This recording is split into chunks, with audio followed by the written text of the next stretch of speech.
Welcome everyone. कल की तरह आज भी हमारे पास टोटल 5 क्वेश्चन है। आज का हमारा टॉपिक है डाइसेस। तो आइए क्वेश्चन नंबर 1 देखते हैं। A dice with its faces numbered 1 to 6 is shown in the 3 different position X Y Z. तो यहाँ पे एक्स वाई जेड 3 पोजीशन दिखे, फाइंड द अपोजिट फेसेस। तो यहाँ पे उसके अपोजिट बताने हैं, ठीक है।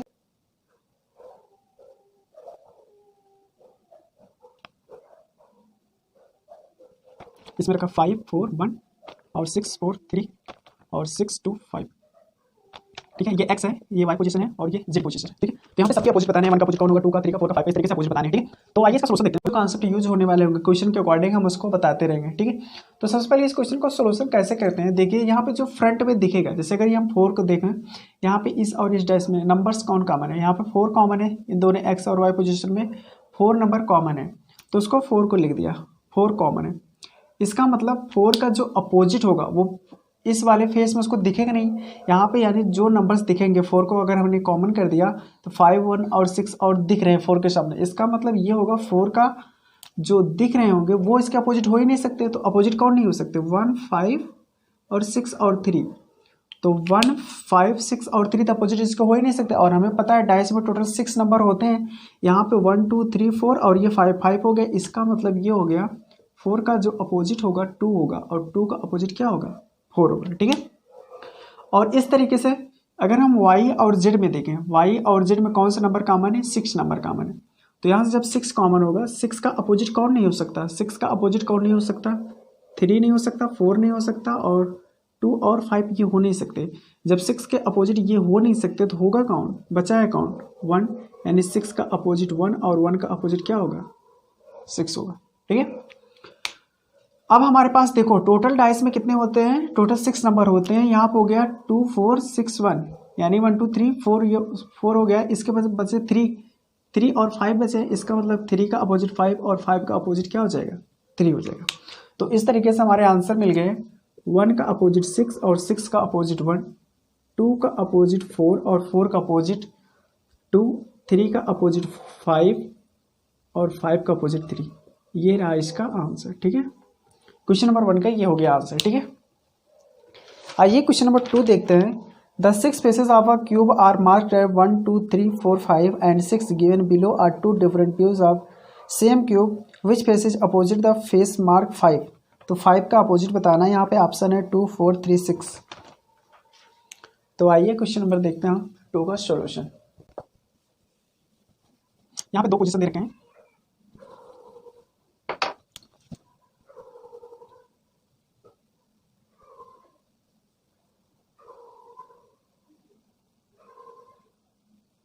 ओके। तो ये 2 पोजीशन इसमें लिखे गए हैं 3 1 6 और 3 4 2। ये फर्स्ट पोजीशन है और ये सेकंड पोजीशन, ठीक है। तो आइए देखते हैं। यहाँ पे सबसे पहले देखो नंबर्स कौन कौन कॉमन है। तो यहाँ पे सिर्फ एक नंबर कॉमन है, ठीक है। तो 3 नंबर कॉमन है तो लिख लिया।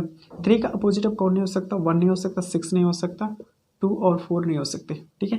तो 3 का अपोजिट होगा कौन, 3 का अपोजिट क्या होगा, 5 और 5 का अपोजिट 3 होगा। इस तरह से आंसर कौन सा हो जा रहा है, करेक्ट। तो इस तरीके से 5 का अपोजिट पूछा था, तो इस तरीके से सी ऑप्शन,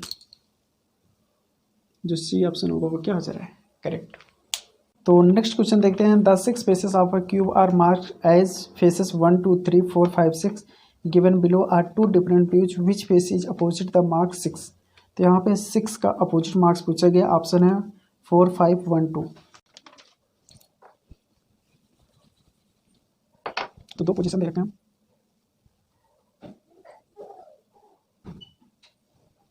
नंबर है 2 3 4 और 3 6 4, ओके। तो ये 2 डाइसेस दे रखे हैं पोजीशन।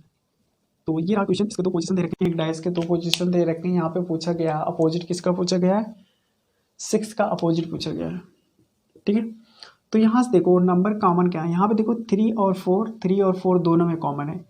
एक बात याद रखना, जब दो नंबर कॉमन हो जाए तो जो बचे हुए नंबर होंगे 2, जो बचे हुए दोनों में नंबर होंगे वो क्या होंगे, एक दूसरे के अपोजिट हो जाएंगे। इसका मतलब 2 का अपोजिट 6 और 6 का अपोजिट 2 हो जाएगा। इस तरीके से जो ऑप्शन होगा, ऑप्शन नंबर डी, यहाँ पे डी ऑप्शन क्या हो जा रहा है, करेक्ट हो जा रहा है, ठीक है। एक बार मैं फिर से रिवाइज कर दे रहा हूँ। जब डाइस में 2 नंबर कॉमन हो जाए तो जो थर्ड वाले नंबर बचे होंगे वो एक दूसरे क्या हो जाएंगे, अपोजिट हो जाएंगे, ठीक है। तो नेक्स्ट क्वेश्चन देखते हैं। Question number 4, the 6 pieces of a cube are marked 1 2 3 4 5 and 6 given below are 2 different views of a same cube which faces is opposite the face marked as 6। तो यहाँ पे 6 का अपोजिट बताना है।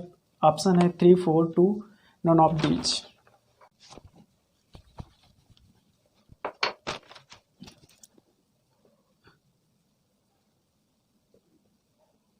तो यहाँ पे है 4 1 3 और 5 6 1। ठीक है, तो ये रहा क्वेश्चन। इसके दो ऑप्शन मतलब दो पोजीशन दे रखे हैं और इसमें बोला गया है 6 का अपोजिट बताना है।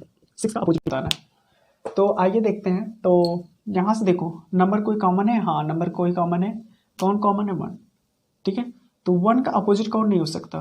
4 और 3 और 5 और 6 ये हो नहीं सकते। इसका मतलब 1 का जो अपोजिट होगा, 1 का अपोजिट होगा वो होगा 2 और 2 का अपोजिट क्या होगा? 1 होगा। लेकिन हमें 1 और 2 का तो अपोजिट चाहिए नहीं, हमें चाहिए क्या? 6 का। तो इसके लिए देखो दूसरा कॉन्सेप्ट ये है, अगर दोनों डाइस में एक नंबर कॉमन है, ठीक है, तो एक नंबर जो कॉमन होगा उसको 2 बार लिख लेंगे, 1 1। ठीक है, उसको 2 बार लिख दिए। अब क्या क्लॉकवाइज बोथ डाइसेस को हम क्या करेंगे? क्लॉकवाइज रोटेट करेंगे। तो यहाँ से 1 के बाद क्लॉकवाइज अगर इस डायरेक्शन में चलेंगे तो 1 के बाद आ रहा है 3 और फिर आ रहा है 4 और 1 के बाद दूसरे वाले में आ रहा है 5 और इसके बाद आ रहा है 6। तो इस तरीके से 6 का अपोजिट 4 और 4 का अपोजिट 6। ठीक है, 6 का अपोजिट 4 और 4 का अपोजिट 6 है। तो इस तरीके से जो ऑप्शन हो जा रहा है बी ऑप्शन, इस तरीके से बी ऑप्शन क्या हो जा रहा है? करेक्ट। एक बार फिर से देख लीजिए, अगर दोनों डाइसेस में यानी इसके दोनों एक डाइस के दोनों पोजीशन में अगर एक नंबर कॉमन हो तो उसको 2 बार लिखते हैं। उसको क्या करेंगे? उसको 2 बार लिख देंगे और उसके बाद जो डाइस दिया होगा उसको हम रोटेट करा देंगे। दोनों को या तो क्लॉकवाइज रोटेट कराओ या तो दोनों को एंटी क्लॉकवाइज रोटेट कराओ। इसके बाद जो उनके पास मिलेगा, जैसे 1 के बाद क्या आ रहा है? क्लॉकवाइज चलेंगे तो आ गया 3 फिर 4 और 1 के बाद यहाँ 5 और 6 उसको लिख दिया। तो इसके बाद जो ये होंगे एक दूसरे क्या होंगे? अपोजिट होंगे। 3 का अपोजिट 5 और 5 का अपोजिट 1 और 4 का अपोजिट 6 और 6 का अपोजिट क्या हो गया? 4। अब 1 का अपोजिट कौन होगा? जो बचा हुआ होगा। देखो तो इसमें कौन सा बचा हुआ? 2, यानी 2 का अपोजिट 1 और 1 का अपोजिट 2। ठीक है, यहाँ से भी यही। ठीक है, तो ये रहे इसके कुछ बेटर मेथड। ठीक है, तो आइए क्वेश्चन नंबर 5 देखते हैं last. 4 different position of same dice are shown in below, find the number on face opposite to showing 4। तो 4 का अपोजिट बताना है।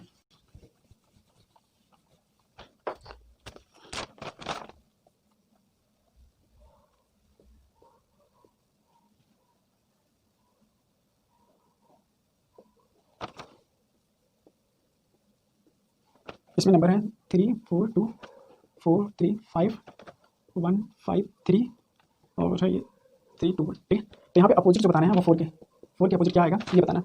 ऑप्शन है 1 2 3 5। ठीक है, आइए देखते हैं। तो अगर हम ये देखें 4 इसके पोजीशन दे रखे हैं, ये फर्स्ट सेकंड थर्ड और ये रहा फोर्थ, इसके फोर्थ पोजीशन दे रखे हैं। तो इन दोनों डाइस में अगर देखें, इन दोनों डाइस में देखें तो क्या कॉमन है? 2 नंबर्स कॉमन है, 3 और 4। 3 और 4 यहाँ भी है, 3 और 4 यहाँ भी है। अगर 2 नंबर कॉमन हो जाते हैं तो जो बचे हुए होंगे 2 का अपोजिट 5 और 5 का अपोजिट क्या हो गया? 2 हो गया। ठीक है, और जो एक तरीके से ऑप्शन देख लेते हैं। ऑप्शन में हमारे पास क्या है? 1 2 3 और 4, ए बी सी और ये डी।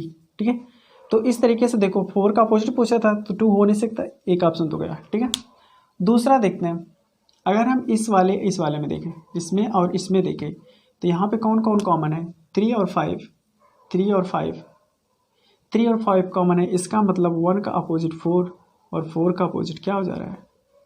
4 का अपोजिट 1, और हमें यही चाहिए था। इस तरीके से कौन सा ऑप्शन हो जा रहा है? ए ऑप्शन इसका क्या हो जा रहा है? करेक्ट हो जा रहा है। ठीक है, आई होप आपको ये 5 क्वेश्चन समझ में आए होंगे और इसमें मैंने जो कॉन्सेप्ट यूज किया वो भी समझ में आया।